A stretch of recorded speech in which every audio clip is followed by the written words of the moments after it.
Hello, I haven't really made any videos like this before, but I want to try longer format videos with my art. Here I really like some content creators and I decided to just try and make some animated cute Twitch emotes for them. So this is Nyanphine and his baby, and I'll show the reference picture up here. And I really love his Dream Witch gameplay from Identity 5, and here I'm trying to make bigger movements so they pop, and I really am trying to get the line art, and I chose this pen because I think it's inky and it kind of reminds me of Studio Ghibli. I want this homely style and I think it turned out adorable, so I'm sketching it out, and I really want it to be colourful and cute because his baby was wearing a pink onesie, so I'm trying to decide the colour of the background, and in the end I think I decided on a pink, even though blue was growing on me, but pink and nyanphine go together really well.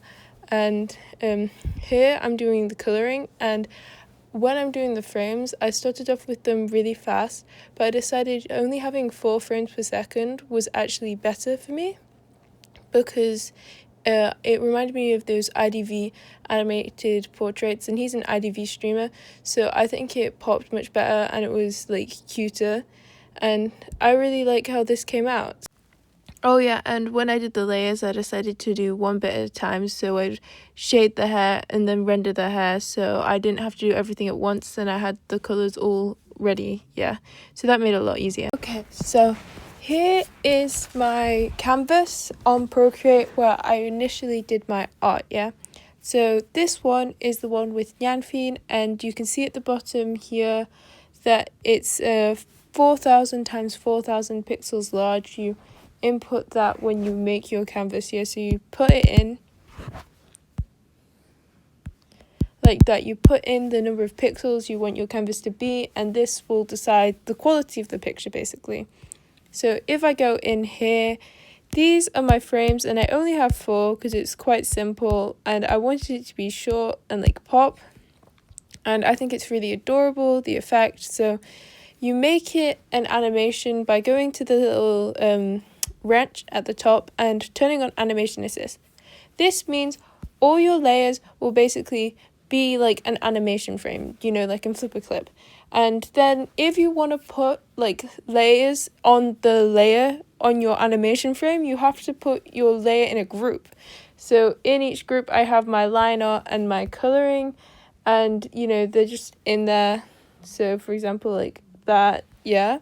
So I have that set up, and here I have my settings, so I can have it as a loop. This means the drawing will go round and round. You can also have a ping pong, which will mean it will go back and forth, and your one shot, which will mean it will just play to the end. Below that, you have your frames per second, and I just put it to 3 because, as I said, I think it looks like the IDV frames. And then the onion skinning, when I was drawing, I like this set to 1 because I was doing quite simple animation here, and I just need to see the frame behind it so I could get the general direction of movement. However, if you're animating something more complicated, you might want more frames just to see where you're going. It always depends. I think it's personal preference, honestly.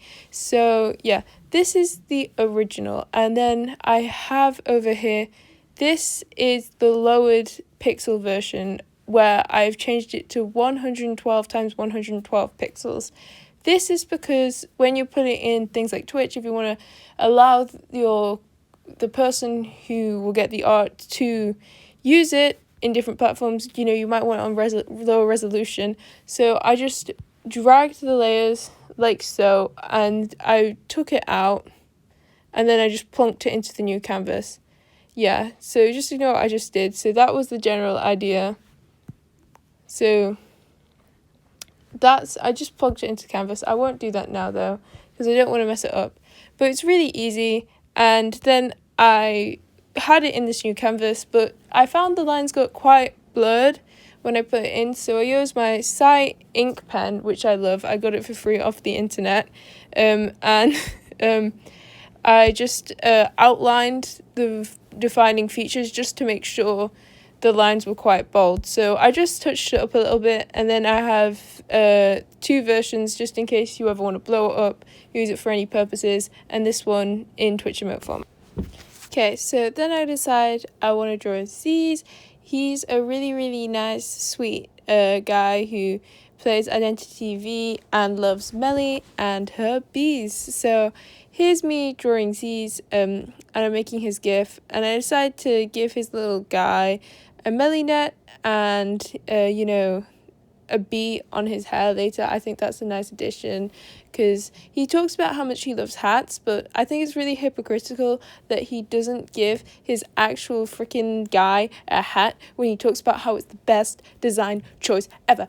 Why don't you give your little guy a hat then? So I gave him a bee instead, and it's in his hair and it's flying into the net. Also, I did this one on, I think, 500 times 500 px because learning from the previous emote I did, I felt it was a bit too much. The drawings were quite simple, the line art was going to be decimated anyway, and I think it was a much more comfortable canvas to draw on because I could do chunkier lines. This time I wanted it to be more solid because I was basing it off his profile picture, so here, and I really struggled with his eyes because they got really blurred when I lowered the quality, but I quite like this. And I struggled with directing his eyes because there were stars too, but it didn't matter in the end because they lowered the res, and I decided to give him like a little speech thing because it's like he's always talking, he's always blabbing. Oh, and then here's the format you want to export it in. So when you want to share it, you do it as an animated GIF, and then you just export it. So that's really easy.